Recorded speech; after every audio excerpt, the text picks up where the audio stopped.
Ética a Nicômaco, por Aristóteles. Tradução de Leonel Valandro e Gerd Bornheim, da versão inglesa de W.D. Ross. Nova Cultural, 1991. Canal Le Conde. Caros ouvintes, caso gostem do trabalho que aqui é feito no canal e queiram, possam e devam me auxiliar nesse trabalho, seja financeiramente, seja na compra diretamente de livros, há links no descritivo. Toda ajuda é muito bem-vinda, seja na quantia que for ou da forma como puderem. Agradeço a presença. Muito obrigada.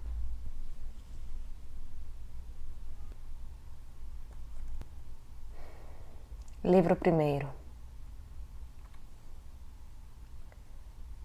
Admite-se geralmente que toda arte e toda investigação, assim como toda ação e toda escolha, tem em mira um bem qualquer. E por isso foi dito, com muito acerto, que o bem é aquilo a que todas as coisas tendem. Mas observa-se entre os fins uma certa diferença. Alguns são atividades, outros são produtos distintos das atividades que os produzem. Onde existem fins distintos das ações, são eles, por natureza, mais excelentes do que estas. Ora, como são muitas as ações, artes e ciências, muitos são também os seus fins. O fim da arte médica é a saúde, o da construção naval é o navio, o da estratégia é a vitória, e o da economia é a riqueza. Mas quando tais artes se subordinam a uma única faculdade, assim como a selaria e as outras artes que se ocupam com os aprestos dos cavalos se incluem na arte da equitação, e estas juntamente com todas as ações militares na estratégia, há outras artes que também se incluem em terceiras. Em todas elas, os fins das artes fundamentais devem ser preferidos a todos os fins subordinados, porque estes últimos são procurados a bem dos primeiros. Não faz diferença que os fins das ações sejam as próprias atividades ou algo distinto destas, como ocorre com as ciências que acabamos de mencionar. Se, pois, para as coisas que fazemos existe um fim que desejamos por ele mesmo, e tudo mais é desejado no interesse desse fim, e se é verdade que nem toda coisa desejamos com vistas em outra, porque então o processo se repetiria ao infinito e inútil e vão seria o nosso desejar, evidentemente, tal fim será o bem, ou antes, o sumo bem. Mas não terá o seu conhecimento, porventura, grande influência sobre essa vida? Semelhantes a arqueiros que têm um alvo certo para a pontaria, não alcançaremos mais facilmente aquilo que nos cumpre alcançar? Se assim é, esforcemo-nos por determinar, ainda que em linhas gerais apenas, o que seja ele e de qual das ciências ou faculdades constitui o objeto. Ninguém duvidará de que o seu estudo pertença à arte mais prestigiosa e que mais verdadeiramente se pode chamar a arte mestra. Ora, a política mostra ser dessa natureza, pois é ela que determina quais as ciências que devem ser estudadas num Estado, quais são as que cada cidadão deve aprender e até que ponto. E vemos que até as faculdades tidas em maior apreço, como a estratégia, a economia e a retórica, estão sujeitas a ela. Ora, como a política utiliza as demais ciências e, por outro lado, legisla sobre o que devemos e o que não devemos fazer, a finalidade dessa ciência deve abranger as das outras, de modo que essa finalidade será o bem humano. Com efeito, ainda que tal fim seja o mesmo tanto para o indivíduo como para o Estado, o deste último parece ser algo maior e mais completo, quer a atingir, quer a preservar. Embora valha bem a pena atingir esse fim para o indivíduo só, é mais belo e mais digno alcançá-lo para uma nação ou para as cidades-estados. Tais são, por conseguinte, os fins visados pela nossa investigação, pois que isso pertence à ciência política, numa das acepções do termo.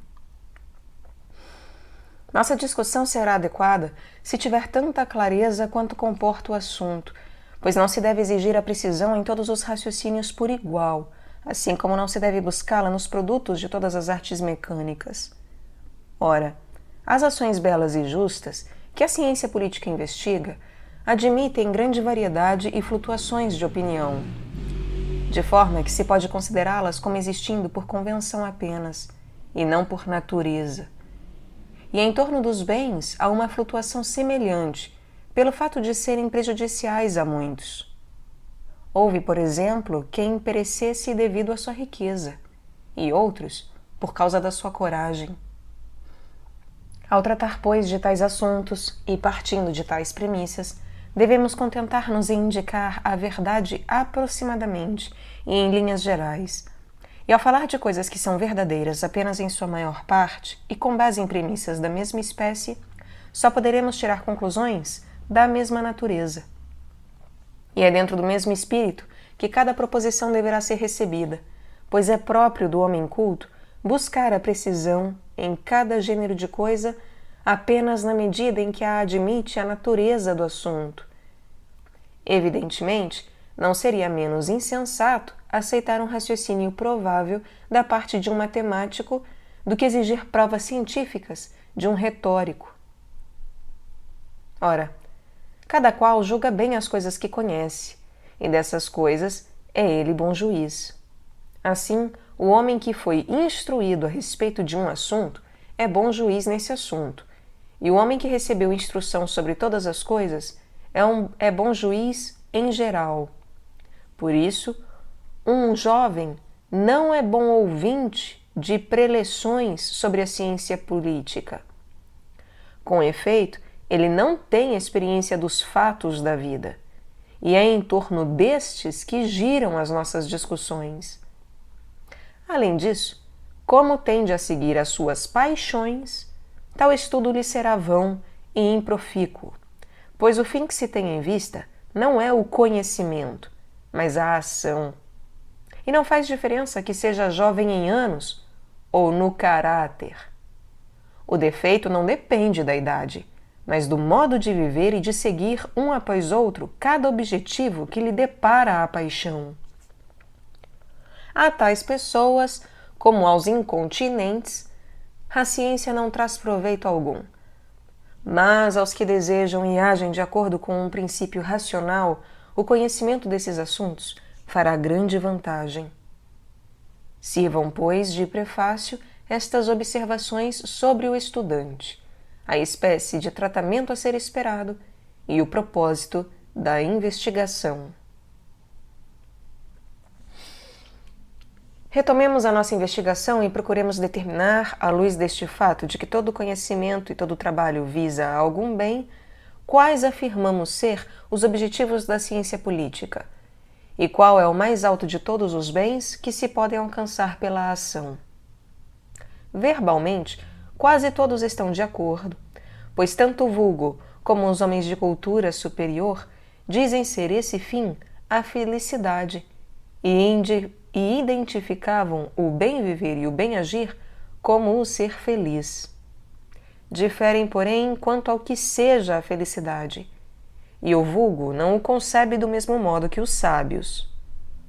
Os primeiros, os vulgos, pensam que seja alguma coisa simples e óbvia, como o prazer, a riqueza ou as honras, muito embora discordem entre si.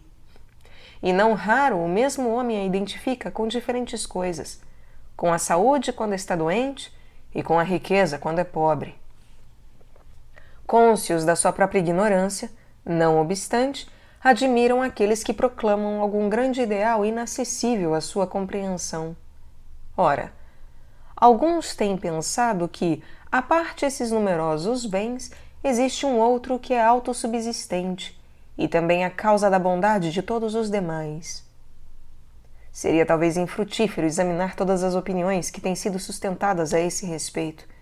Basta considerar as mais difundidas ou aquelas que parecem ser defensáveis. Não percamos de vista, porém, que há uma diferença entre os argumentos que procedem dos primeiros princípios e os que se voltam para eles. O próprio Platão havia levantado esta questão, perguntando, como costumava fazer: nosso caminho parte dos primeiros princípios ou se dirige para eles? Há aí uma diferença, como há num estádio, entre a reta que vai dos juízes ao ponto de retorno e o caminho de volta. Com efeito, embora devamos começar pelo que é conhecido, os objetos de conhecimento o são em dois sentidos diferentes, alguns para nós, outros na acepção absoluta da palavra. É de presumir, pois, que devamos começar pelas coisas que nos são conhecidas, a nós. Eis aí porque, a fim de ouvir inteligentemente as preleções sobre o que é nobre e justo, e em geral sobre temas da ciência política, é preciso ter sido educado nos bons hábitos. Porquanto o fato é o ponto de partida, e se for suficientemente claro para o ouvinte, não haverá necessidade de explicar por que é assim. E o homem que foi bem educado já possui esses pontos de partida, ou pode adquiri-los com facilidade. Quanto àquele que nem os possui, nem é capaz de adquiri-los, que ouça as palavras de Hesíodo. Abre aspas. Ótimo é aquele que de si mesmo conhece todas as coisas. Bom, o que escuta os conselhos dos homens judiciosos. Mas o que por si não pensa, nem acolhe a sabedoria alheia, esse é, em verdade, uma criatura inútil. Fecha aspas. Voltemos, porém, ao ponto em que havia começado esta digressão. A julgar pela vida que os homens levam em geral, a maioria deles, e os homens de tipo mais vulgar, parecem, não sem um certo fundamento, identificar o bem ou a felicidade com o prazer, e por isso amam a vida dos gozos. Pode-se dizer com efeito que existem três tipos principais de vida: a que acabamos de mencionar, a vida política e a contemplativa.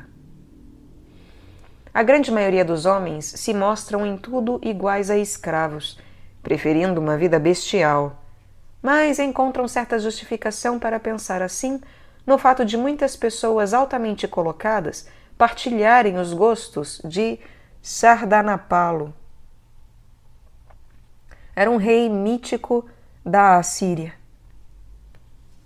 A consideração dos tipos principais de vida mostra que as pessoas de grande refinamento e índole ativa identificam a felicidade com a honra, pois a honra é, em suma, a finalidade da vida pública. No entanto, afigura-se demasiado superficial para ser aquela que buscamos, visto que depende mais de quem a confere do que de quem a recebe, enquanto o bem nos parece ser algo próprio de um homem e que dificilmente ele poderia ser arrebatado. Dir-se-ia, além disso, que os homens buscam a honra para convencerem-se a si mesmos de que são bons. Como quer que seja, é pelos indivíduos de grande sabedoria prática que procuram ser honrados, e entre os que conhecem, e ainda mais, em razão da sua virtude. Está claro, pois, que para eles, ao menos, a virtude é mais excelente. Poder-se-ia mesmo supor que a virtude, e não a honra, é a finalidade da vida política. Mas também ela parece ser de certo modo incompleta, porque pode acontecer que seja virtuoso quem está dormindo, quem leva uma vida inteira de inatividade, e ainda mais, é ela compatível com os maiores sofrimentos e infortúnios. Ora, salvo quem queira sustentar a tese a todo custo, ninguém jamais considerará feliz um homem que vive de tal maneira. Quanto a isto, basta, pois o assunto tem sido suficientemente tratado mesmo nas discussões correntes. A terceira vida é a contemplativa, que examinaremos mais tarde. Quanto à vida consagrada ao ganho, é uma vida forçada, e a riqueza não é, evidentemente, o bem que procuramos. É algo de útil, nada mais, e ambicionado no interesse de outra coisa. E assim, antes deveriam ser incluídos entre os fins os que mencionamos acima, porquanto são amados por si mesmos. Mas é evidente que nem mesmo esses são fins, e, contudo, muitos argumentos têm sido desperdiçados em favor deles. Deixemos, pois, este assunto. Seria melhor, talvez, considerar o bem universal e discutir a fundo o que se entende por isso, embora tal investigação nos seja dificultada pela amizade que nos une àqueles que introduziram as formas.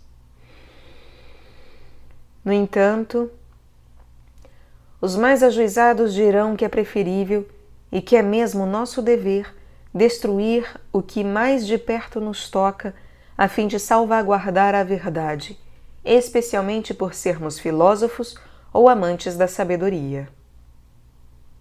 Porque, embora ambos nos sejam caros, a piedade exige que honremos a verdade acima de nossos amigos. Uma nota. Quando ele diz introduziram as formas, aqueles que introduziram as formas, refere-se aos da teoria das ideias. Os defensores dessa doutrina não postularam formas de classes dentro das quais reconhecessem prioridade e posteridade, e por essa razão não sustentaram a existência de uma forma a abranger todos os números. Ora, o termo bem é usado tanto na categoria de substância como na de qualidade e na de relação. E o que existe por si mesmo, isto é, a substância, é anterior por natureza ao relativo. Este, de fato, é como uma derivação e um acidente do ser. De modo que não pode haver uma ideia comum por cima de todos esses bens. Além disso, como a palavra bem tem tantos sentidos quanto ser, visto que é predicada tanto na categoria de substância, como de Deus e da razão, quanto na de qualidade, isto é, das virtudes, na de quantidade, isto é, daquilo que é moderado, na de relação, isto é, do útil, na de tempo, isto é, da oportunidade apropriada, na de espaço, isto é, do lugar apropriado, etc., está claro que o bem não pode ser algo único e universalmente presente, pois se assim fosse, não poderia ser predicado em todas as categorias, mas somente numa. Ainda mais, como das coisas que correspondem a uma ideia a ciência é uma só, haveria uma única ciência de todos os bens. Mas o fato é que as ciências são muitas, mesmo das coisas que se incluem numa só categoria, da oportunidade, por exemplo, pois que a oportunidade na guerra é estudada pela estratégia e na saúde pela medicina, enquanto a moderação nos alimentos é estudada por esta última e nos exercícios pela ciência da ginástica. E alguém poderia fazer esta pergunta: que entendem eles, afinal, por esse em de cada coisa? Já que para o homem em si e para um homem particular, a definição do homem é a mesma. Porque, na medida em que forem homem, não diferirão em coisa alguma. E assim sendo, tampouco diferirão o bem em si e os bens particulares na medida em que forem bem. E, por outro lado, o bem em si não será mais bem pelo fato de ser eterno. Assim como aquilo que dura muito tempo não é mais branco do que aquilo que perece no espaço de um dia. Os pitagóricos parecem fazer uma concepção mais plausível do bem quando colocam o na coluna dos bens. E esta opinião, se não nos enganamos, foi adotada por Espeusipo. Mas deixemos esses assuntos para serem discutidos noutra ocasião. Poder-se-á objetar ao que acabamos de dizer, apontando que os platônicos não falam de todos os bens, e que os bens buscados e amados por si mesmos são chamados bons em referência a uma forma única, enquanto os que de certo modo tendem a produzir ou a preservar estes, ou a afastar os seus opostos, são chamados bons em referência a estes e no sentido subsidiário. É evidente, pois, que falamos dos bens em dois sentidos. Uns devem ser bens em si mesmos, e outros em relação aos primeiros. Separemos, pois, as coisas boas em si mesmas das coisas úteis, e vejamos se as primeiras são chamadas boas em referência a uma ideia única. Que espécie de bens chamaríamos bens em si mesmos? Serão aqueles que buscamos mesmo quando isolados dos outros, como a inteligência, a visão e certos prazeres e honras? Estes, embora também possamos procurá-los tendo em vista outra coisa, seriam colocados entre os bens em si mesmos. Ou não haverá nada de bom em si mesmo, senão a ideia do bem? Nesse caso, a forma se esvaziará de todo sentido. Mas, se as coisas que indicamos também são boas em si mesmas, o conceito do bem terá de ser idêntico em todas elas, assim como o da brancura é idêntico na neve e no alvaiade. Mas quanto à honra, à sabedoria e ao prazer, no que se refere à sua bondade, os conceitos são diversos e distintos. O bem, por conseguinte, não é uma espécie de elemento comum que corresponda a uma só ideia. Mas que entendemos, então, pelo bem? Não será, por certo, como uma dessas coisas que só por casualidade têm o mesmo nome. Serão os bens uma só coisa por derivarem de um só bem, ou para ele contribuírem? Ou antes, serão um só por analogia?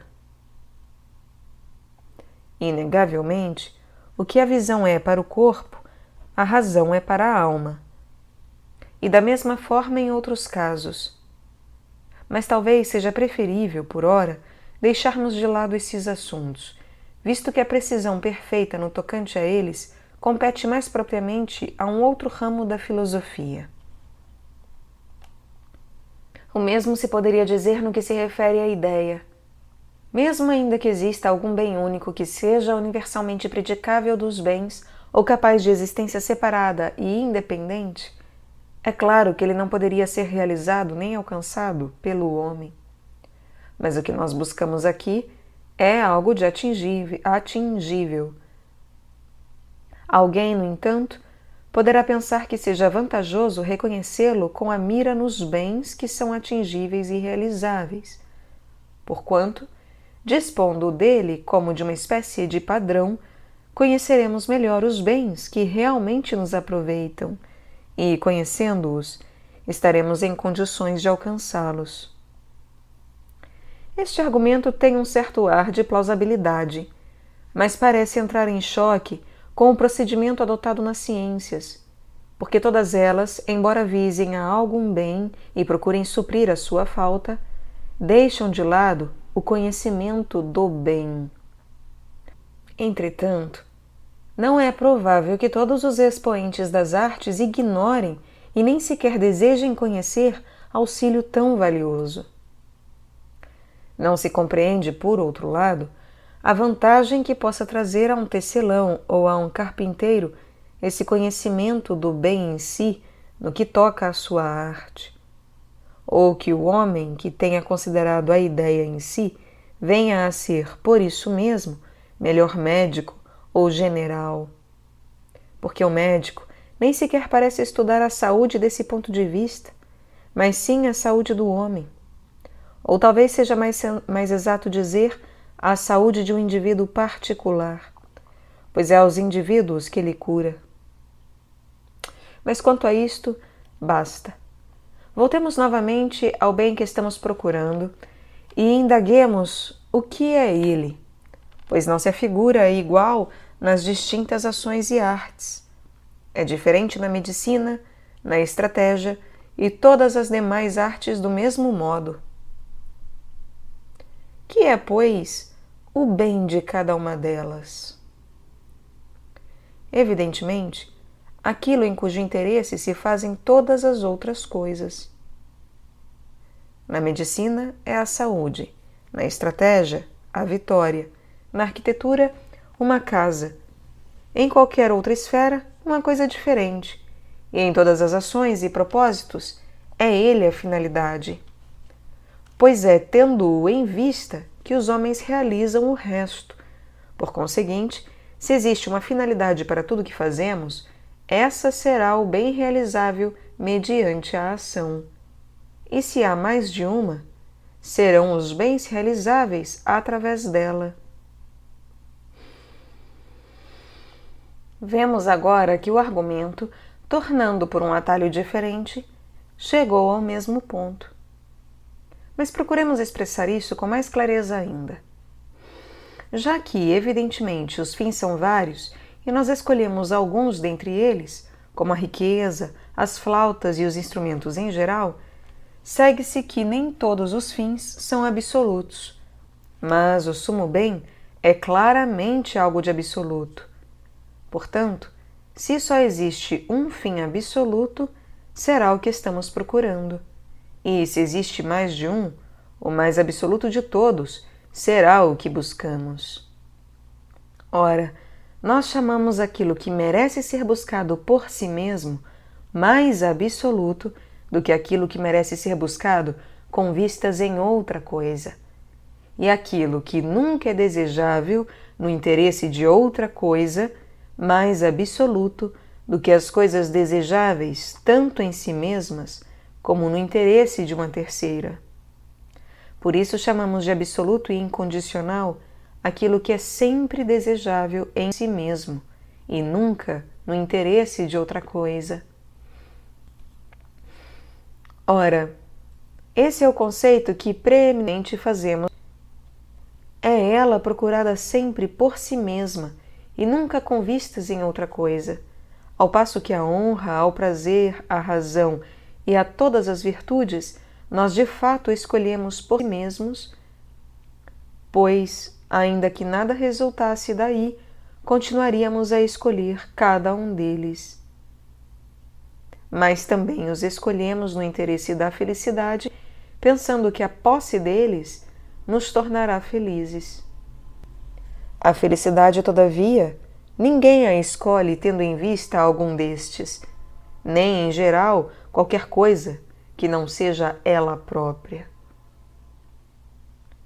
Considerado sob o ângulo da autossuficiência, o raciocínio parece chegar ao mesmo resultado, porque o bem absoluto é considerado como autossuficiente. Ora, por autossuficiente não entendemos aquilo que é suficiente para um homem só, para aquele que leva uma vida solitária, mas para os pais, os filhos, a esposa e, em geral, para os amigos e concidadãos, visto que o homem nasceu para a cidadania. Mas é necessário traçar aqui um limite, porque, se estendermos os nossos requisitos aos antepassados, aos descendentes e aos amigos dos amigos, teremos uma série infinita. Examinaremos esta questão, porém, em outro lugar. Por ora, definimos a autossuficiência como sendo aquilo que em si mesmo torna a vida desejável e carente de nada. E como tal, entendemos a felicidade, considerando-a, além disso, a mais desejável de todas as coisas, sem contá-la como um bem entre outros. Se assim fizéssemos, é evidente que ela se tornaria mais desejável pela adição do menor bem que fosse, pois o que é acrescentado se torna um excesso de bens, e dos bens é sempre o maior o mais desejável. A felicidade é, portanto, algo absoluto e autossuficiente, sendo também a finalidade da ação. Mas dizer que a felicidade é o sumo bem talvez pareça uma banalidade, e falta ainda explicar mais claramente o que ela seja. Tal explicação não ofereceria grande dificuldade se pudéssemos determinar primeiro a função do homem. Pois assim como para um flautista, um escultor ou um pintor, e em geral para todas as coisas que têm uma função ou atividade, considera-se que o bem e o bem feito residem na função, o mesmo ocorreria com o homem se ele tivesse uma função. Dar-se-á o caso, então, de que o carpinteiro e o curtidor tenham certas funções e atividades e o homem não tenha nenhuma? Terá ele nascido sem função?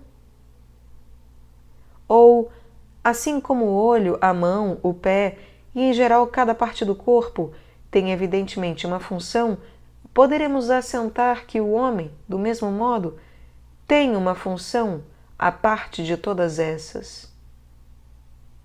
Qual poderá ser ela? A vida parece ser comum até às próprias plantas. Mas agora estamos procurando o que é peculiar ao homem. Excluamos, portanto, a vida de nutrição e crescimento. A seguir, há uma vida de percepção, mas essa também parece ser comum ao cavalo, ao boi e a todos os animais. Resta, pois, a vida ativa do elemento que tem um princípio racional.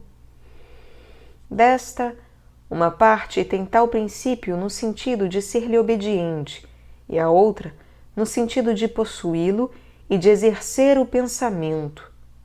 E, como a vida do elemento racional também tem dois significados, devemos esclarecer aqui que nos referimos à vida no sentido de atividade, pois esta parece ser a acepção mais própria do termo. Ora, se a função do homem é uma atividade da alma, que segue ou que implica um princípio racional, e se dizemos que um tal e um bom tal e tal tem uma função que é a mesma em espécie, por exemplo, um tocador de lira e um bom tocador de lira, e assim em todos os casos, sem maiores discriminações, sendo acrescentada ao nome da função a eminência com respeito à bondade, pois a função de um tocador de lira é tocar lira e a de um bom tocador de lira é fazê-lo bem. Se realmente assim é, e afirmamos ser a função do homem uma certa espécie de vida, e esta vida uma atividade ou ações da alma que implicam um princípio racional, e acrescentamos que a função de um bom homem é uma boa e nobre realização das mesmas, e se qualquer ação é bem realizada quando está de acordo com a excelência que lhe é própria, se realmente assim é, o bem do homem nos parece como uma atividade da alma em consonância com a virtude. E se há mais de uma virtude, com a melhor e mais completa. Mas é preciso ajuntar numa vida completa, porquanto uma andorinha não faz verão, nem um dia tampouco, e da mesma forma um dia ou um breve espaço de tempo não faz um homem feliz e venturoso. Que isto sirva como um delineamento geral do bem, pois presumivelmente é necessário esboçá-lo primeiro da maneira tosca para mais tarde precisar os detalhes. Mas, a bem dizer, qualquer um é capaz de preencher e articular o que em princípio foi bem delineado. E também o tempo parece ser um bom descobridor e colaborador nessa espécie de trabalho. A tal fato se devem os progressos das artes, pois qualquer um pode acrescentar o que falta. Devemos igualmente recordar o que se disse antes e não buscar a precisão em todas as coisas por igual, mas em cada classe de coisas apenas a precisão que o assunto comportar e que for apropriada à investigação. Porque um carpinteiro e um geômetra investigam de diferentes modos o ângulo reto.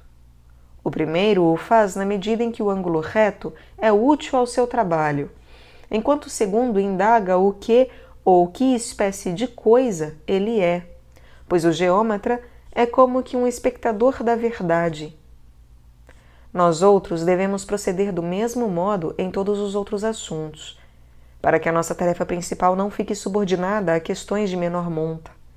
E tampouco devemos reclamar a causa em todos os assuntos por igual.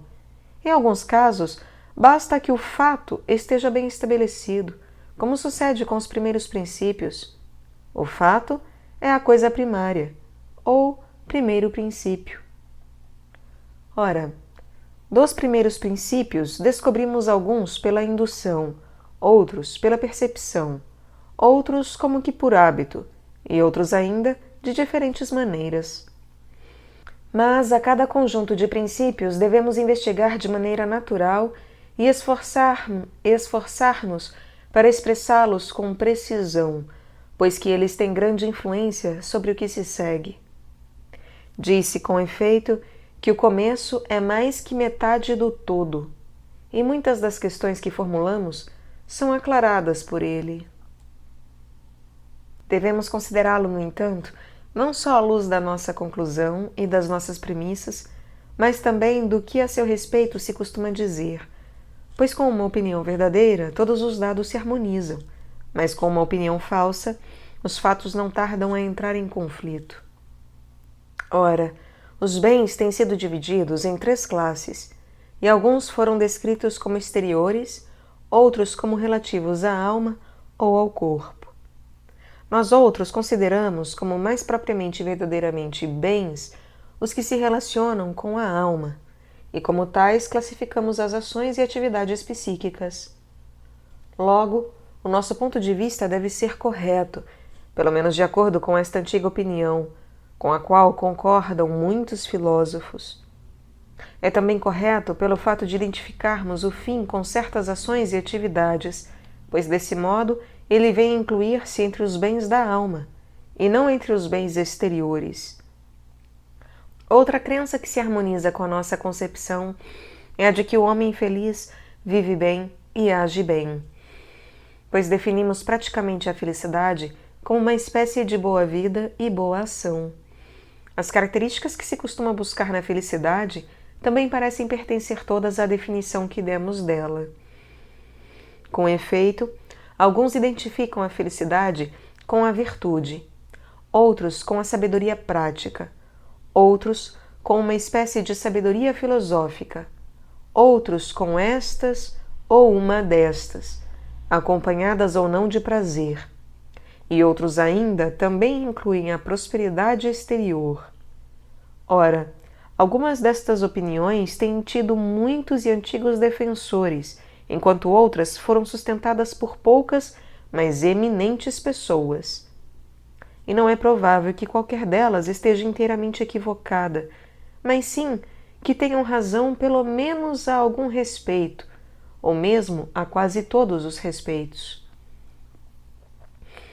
Também se ajusta à nossa concepção a dos que identificam a felicidade com a virtude em geral, ou com alguma virtude particular, pois que a virtude pertence à atividade virtuosa.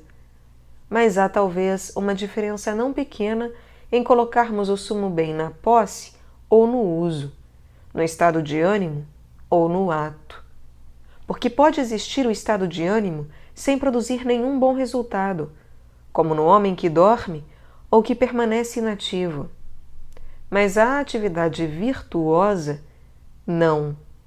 Essa deve necessariamente agir, e agir bem. E, assim como nos Jogos Olímpicos não são os mais belos e os mais fortes que conquistam a coroa, mas os que competem, pois é dentre estes que hão de surgir os vencedores, também as coisas nobres e boas da vida só são alcançadas pelos que agem retamente. Sua própria vida é aprazível por si mesma. Com efeito, o prazer é um estado da alma, e para cada homem é agradável aquilo que ele ama. Não só um cavalo ao amigo de cavalos, e um espetáculo ao amador de espetáculos, mas também os atos justos ao amante da justiça e, em geral, os atos virtuosos aos amantes da virtude. Ora, na maioria dos homens, os prazeres estão em conflito uns com os outros, porque não são aprazíveis por natureza. Mas os amantes do que é nobre se comprazem com coisas que têm aquela qualidade. Tal é o caso dos atos virtuosos, que não apenas são aprazíveis a estes homens, mas em si mesmos e por sua própria natureza. Em consequência, a vida deles não necessita do prazer como uma espécie de encanto adventício, mas possui o prazer em si mesma, pois que, além do que já dissemos, o homem que não se regozija com as ações nobres não é sequer bom. E ninguém chamaria de justo o que não se compraz em agir com justiça, nem liberal o que não experimenta prazer nas ações liberais. E do mesmo modo, em todos os outros casos. Sendo assim, as ações virtuosas devem ser aprazíveis em si mesmas, mas são, além disso, boas e nobres, e possuem no mais alto grau cada um destes atributos, porquanto o homem bom sabe aquilatá-los bem. Sua capacidade de julgar é tal como a descrevemos. A felicidade é, pois, a melhor, a mais nobre e a mais aprazível coisa do mundo, e esses atributos não se acham separados como na inscrição de Delos. Abre aspas. Das coisas a mais nobre é a mais justa, e a melhor é a saúde, mas a mais doce é alcançar o que amamos. Fecha aspas. Com efeito, todos eles pertencem às mais excelentes atividades, e estas, ou então uma delas, a melhor, nós a identificamos com a felicidade. E, no entanto, como dissemos, ela necessita igualmente dos bens exteriores, pois é impossível, ou pelo menos não é fácil, realizar atos nobres sem os devidos meios. Em muitas ações utilizamos como instrumentos os amigos, a riqueza e o poder político, e há coisas cuja ausência empana a felicidade, como a nobreza de nascimento, uma boa descendência, a beleza. Com efeito, o homem de muita feia aparência, ou mal nascido, ou solitário e sem filhos, não tem muitas probabilidades de ser feliz, e talvez tivesse menos ainda se seus filhos ou amigos fossem visceralmente maus, e se a morte lhe houvesse roubado bons filhos ou bons amigos. Como dissemos, pois, o homem feliz parece necessitar também dessa espécie de prosperidade, e por essa razão alguns identificam a felicidade com a boa fortuna, embora outros a identifiquem com a virtude. Por esse motivo, também se pergunta se a felicidade deve ser adquirida pela aprendizagem, pelo hábito ou por alguma outra espécie de adestramento, ou se ela nos é conferida por alguma providência divina, ou ainda pelo acaso. Ora, se alguma dádiva os homens recebem dos deuses, é razoável supor que a felicidade seja uma delas, e dentre todas as coisas humanas, a que mais seguramente é uma dádiva divina, por ser a melhor. Esta questão talvez caiba melhor em outro estudo. No entanto, mesmo que a felicidade não seja dada pelos deuses, mas ao contrário venha como um resultado da virtude e de alguma espécie de aprendizagem ou adestramento, ela parece contar-se entre as coisas mais divinas, pois aquilo que constitui o prêmio e a finalidade da virtude se nos afigura o que de melhor existe no mundo, algo de divino e abençoado. Dentro desta concepção, também deve ela ser partilhada por grande número de pessoas, pois quem quer que não esteja mutilado em sua capacidade para a virtude, pode conquistá-la mediante uma certa espécie de estudo e diligência. Mas, se é preferível ser feliz dessa maneira a sê-lo por acaso, é razoável que os fatos sejam assim, uma vez que tudo aquilo que depende da ação natural é, por natureza, tão bom quanto poderia ser, e, do mesmo modo, o que depende da arte ou de qualquer causa racional, especialmente se depende da melhor de todas as causas. Confiar ao acaso o que há de melhor e de mais nobre seria um arranjo muito imperfeito. A resposta à pergunta que estamos fazendo é também evidente pela definição da felicidade, porquanto dissemos que ela é uma atividade virtuosa da alma, de certa espécie. Dos demais bens, alguns devem necessariamente estar presentes como condições prévias da felicidade, e outros são naturalmente cooperantes e úteis como instrumentos. E isto, como é de ver, concorda com o que dissemos no princípio, isto é, que o objetivo da vida política é o melhor dos fins. E essa ciência dedica o melhor de seus esforços a fazer com que os cidadãos sejam bons e capazes de nobres ações. É natural, portanto, que não chamemos feliz nem ao boi, nem ao cavalo, nem a qualquer outro animal, visto que nenhum deles pode participar de tal atividade. Pelo mesmo motivo, um menino tampouco é feliz, pois que, devido à sua idade, ainda não é capaz de tais atos. E os meninos a quem chamamos felizes estão simplesmente sendo congratulados por causa das esperanças que neles depositamos. Porque, como dissemos, há mister não só uma virtude completa, mas também de uma vida completa, já que muitas mudanças ocorrem na vida e eventualidades de toda sorte. O mais próspero pode ser vítima de grandes infortúnios na velhice, como se conta de Príamo no ciclo troiano, e a quem experimentou tais vicissitudes e terminou miseravelmente, ninguém chama feliz. Então, ninguém deverá ser considerado feliz enquanto viver? E será preciso ver o fim, como diz Solon? Mesmo que exposemos essa doutrina, dar-se-á o caso de que um homem seja feliz depois de morto?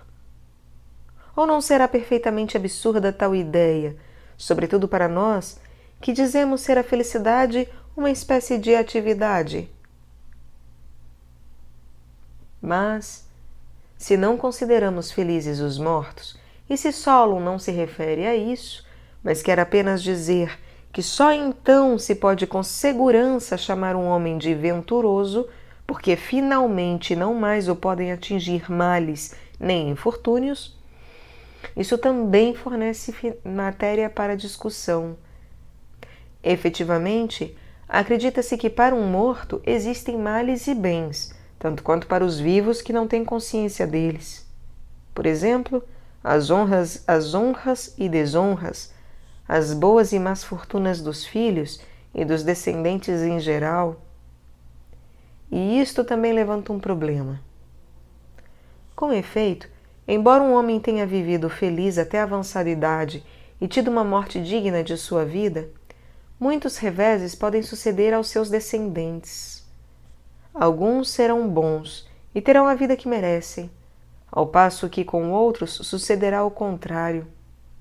E também é evidente que os graus de parentesco entre eles e seus antepassados podem variar indefinidamente. Seria estranho, pois, se os mortos devessem participar dessas vicissitudes e ora ser felizes, ora desgraçados.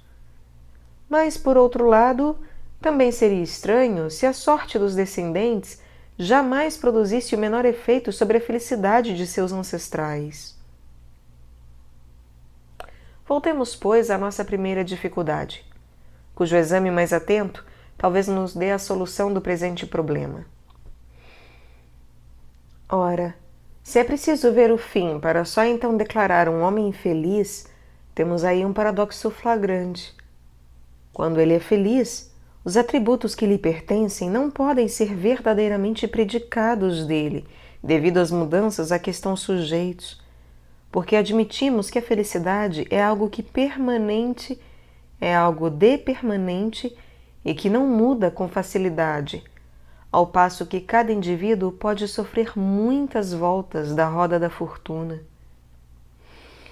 É claro que, para acompanhar o passo de suas vicissitudes, deveríamos chamar o mesmo homem ora de feliz, ora de desgraçado, o que faria do homem feliz um camaleão sem base segura.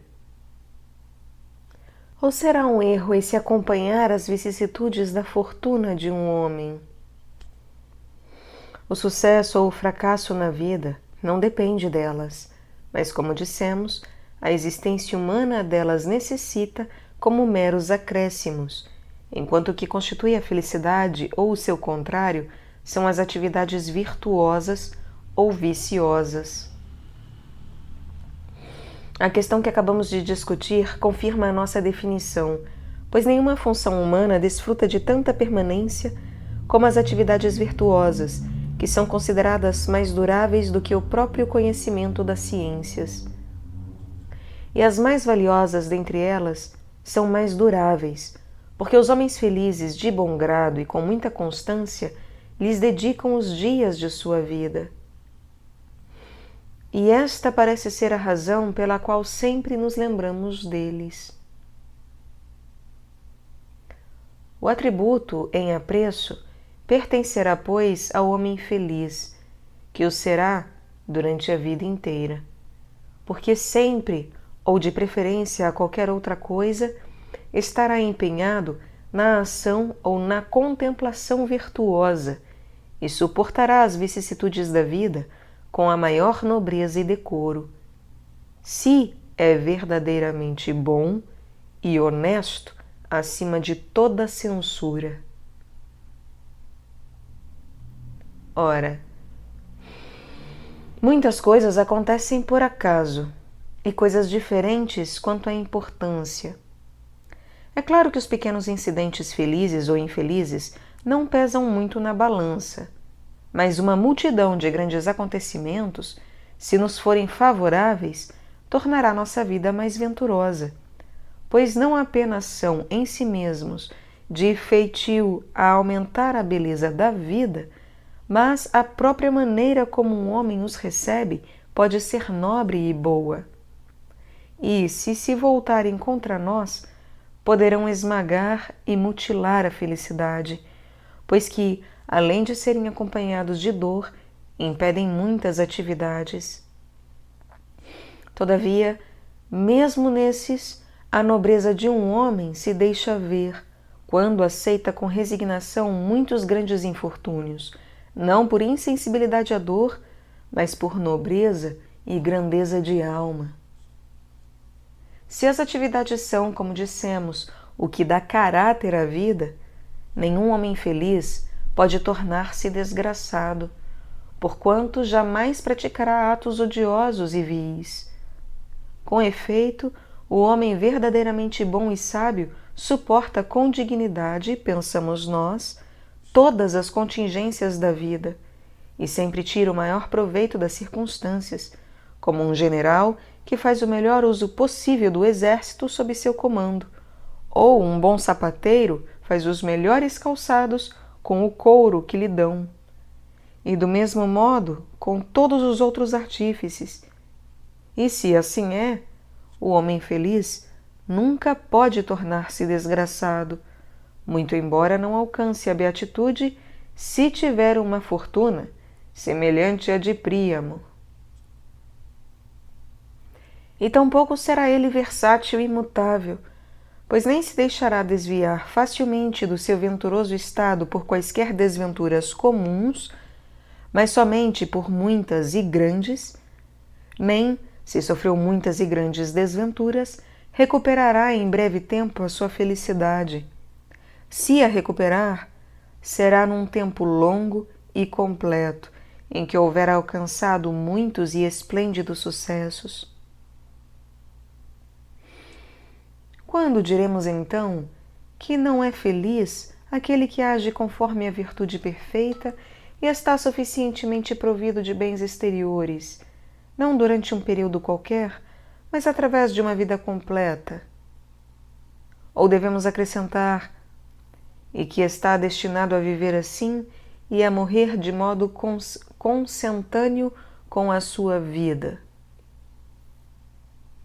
Em verdade, o futuro nos é impenetrável, enquanto a felicidade, afirmamos nós, é um fim e algo de final a todos os respeitos.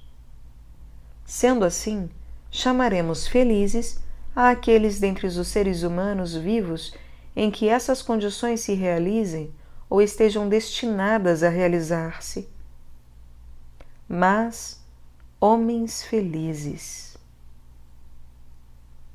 Sobre estas questões, dissemos o suficiente.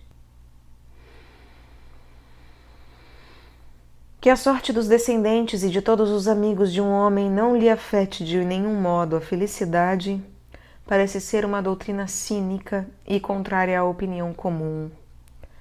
Mas, visto serem numerosos os acontecimentos que ocorrem e admitirem toda espécie de diferenças, e já que alguns nos tocam mais de perto e outros menos, antolha-se uma tarefa longa, mais do que longa, infinita, discutir cada um em detalhe. Talvez possamos contentar-nos com um esboço geral. Se, pois, alguns infortúnios pessoais de um homem têm certo peso e influência na vida, enquanto outros são, por assim dizer, mais leves, também existem diferenças entre os infortúnios de nossos amigos tomados em conjunto, e não dá no mesmo que os diversos sofrimentos sobrevenham aos vivos ou aos mortos. Com efeito, a diferença aqui é muito maior, até do que entre atos terríveis e iníquos pressupostos numa tragédia ou efetivamente representados na cena. Essa diferença também deve ser levada em conta, ou antes, talvez, o fato de haver dúvida sobre se os mortos participam de qualquer bem ou mal. Pois parece, de acordo com tudo o que acabamos de ponderar, que ainda que algo de bom ou mal chegue até eles, devem ser influências muito fracas e insignificantes, quer em si mesmas, quer para eles. Ou então serão tais em grau e em espécie que não possam tornar feliz quem não o é, nem roubar a beatitude aos venturosos. Por conseguinte, a boa ou a má fortuna dos amigos parece ter certos efeitos sobre os mortos, mais efeitos de tal espécie e grau que não tornam desgraçados os felizes, nem produzem qualquer alteração semelhante. Tendo dado uma resposta definida a essas questões, vejamos agora se a felicidade pertence ao número das coisas que são louvadas, ou antes, das coisas que são estimadas, pois é evidente que não podemos colocá-la entre as potencialidades. Tudo o que é louvado parece merecer louvores por ser de certa espécie e relacionado de um modo qualquer com alguma outra coisa, porque louvamos o justo ou o valoroso, e, em geral, tanto o homem bom como a própria virtude, devido às ações e funções em jogo, e louvamos o homem forte, o bom corredor, etc., porque são de uma determinada espécie e se relacionam de certo modo com algo de bom ou importante. Isso também é evidente quando consideramos os louvores dirigidos aos deuses, pois parece absurdo que os deuses sejam aferidos pelos nossos padrões. No entanto, assim se faz, porque o louvor envolve uma referência, como dissemos, a alguma outra coisa. Entretanto, se o louvor se aplica a coisas do gênero das quais descrevemos, evidentemente o que se aplica às melhores coisas não é louvor, mas algo de melhor e de maior, porquanto aos deuses e aos mais divinos entre os homens, o que fazemos é chamá-los felizes e bem-aventurados. E o mesmo vale para as coisas. Ninguém louva a felicidade como louva a justiça, mas antes a chama de bem-aventurada, como algo mais divino e melhor. Também parece que Eudoxo estava acertado em seu método de sustentar a supremacia do prazer. Pensava ele que o fato de não ser louvado o prazer, embora seja um bem, está a indicar que ele é melhor do que as coisas a que prodigalizamos louvores, e tais são Deus e o bem, pois é em relação a eles que todas as coisas são julgadas. O louvor é apropriado à virtude, pois graças a ela os homens tendem a praticar ações nobres. Mas os encômios se dirigem aos atos, quer do corpo, quer da alma. No entanto, talvez a sutileza nestes assuntos seja mais própria dos que fizeram um estudo de encômios. Para nós, o que se disse acima deixa bastante claro que a felicidade pertence ao número das coisas estimadas e perfeitas. E também parece ser assim pelo fato de ser ela um primeiro princípio, pois é tendo-a em vista que fazemos tudo o que fazemos. E o primeiro princípio e causa dos bens é, afirmamos nós, algo de estimado e de divino. Já que a felicidade é uma atividade da alma conforme a virtude perfeita, devemos considerar a natureza da virtude, pois talvez possamos compreender melhor, por esse meio, a natureza da felicidade. O homem verdadeiramente político também goza a reputação de haver estudado a virtude acima de todas as coisas, pois que ele deseja fazer com que os seus concidadãos sejam bons e obedientes às leis. Temos um exemplo disso nos legisladores dos cretenses e dos espartanos, e em quaisquer outros dessa espécie que possa ter havido alhures. E se esta investigação pertence à ciência política, é evidente que ela estará de acordo com o nosso plano inicial. Mas a virtude que devemos estudar é, fora de qualquer dúvida, a virtude humana, porque o humano era o bem e humana a felicidade que buscávamos. Por virtude humana entendemos não a do corpo, mas a da alma, e também a felicidade chamamos uma atividade de alma. Mas, assim sendo, é óbvio que o político deve saber de algum modo o que diz respeito à alma, exatamente como deve conhecer os olhos ou a totalidade do corpo aquele que se propõe a curá-los. É com maior razão ainda por ser a política mais estimada e melhor do que a medicina. Mesmo entre os médicos, os mais competentes dão-se grande trabalho para adquirir o conhecimento do corpo. O político, pois, deve estudar a alma, tendo em vista os objetivos que mencionamos, e quanto baste para o entendimento das questões que estamos discutindo, já que os nossos propósitos não parecem exigir uma investigação mais precisa, que seria, aliás, muito trabalhosa. A seu respeito, são feitas algumas afirmações bastante exatas, mesmo nas discussões estranhas à nossa escola, e delas devemos utilizar-nos agora. Por exemplo, que a alma tem uma parte racional e outra parte privada de razão. Que elas sejam distintas como as partes do corpo ou de qualquer coisa divisível, ou distintas por definição, mas inseparáveis por natureza, como o côncavo e o convexo na circunferência de um círculo, não interessa a questão com que nos ocupamos de momento. Do elemento irracional, uma subdivisão parece estar largamente difundida e ser de natureza vegetativa. Refiro-me aqui à causa de nutrição e de crescimento. pois é essa espécie de faculdade da alma que devemos atribuir a todos os lactantes e aos próprios embriões, e que também está presente nos seres adultos. Com efeito, é mais razoável pensar assim do que atribuir-lhes uma faculdade diferente.